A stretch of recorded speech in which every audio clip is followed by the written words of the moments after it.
According to recent data from Fannie Mae, almost 1 in 4 people still think home prices are going to come down. If you're one of the people that's worried about that, here's what you need to know. A lot of that fear is coming from what you're hearing from the media or reading online. But here's the thing to remember. Negative news sells. That means you may not be getting the full picture. You may only be getting the clickbait version. As Jay Thompson, a real estate industry consultant, explains, housing market headlines are everywhere. Many are quite sensational, ending with exclamation points or predicting impending doom for the industry. Clickbait, which is the over-dramatization of headlines and content, has been an issue since the dawn of the internet, and housing news is not immune to it. So let's take a look at the data to set the record straight.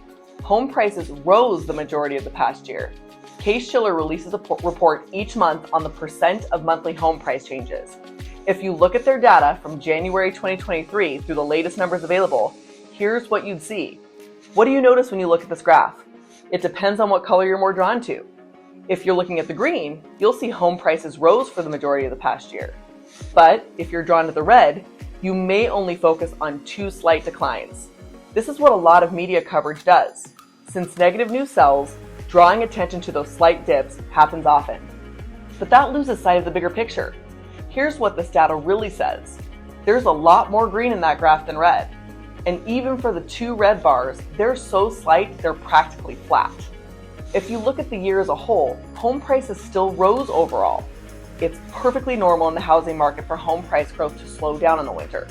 That's because fewer people move during the holidays and at the start of the year. So there's not as much upward pressure on home prices during that time. That's why even the green bars towards the end of the year show smaller price gains. The overarching story is that prices went up last year, not down. To sum all of that up, the source for that data is in the graph above.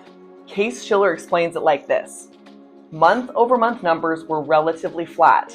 However, the annual growth was more significant for both rising 0.74% and 6.6% respectively.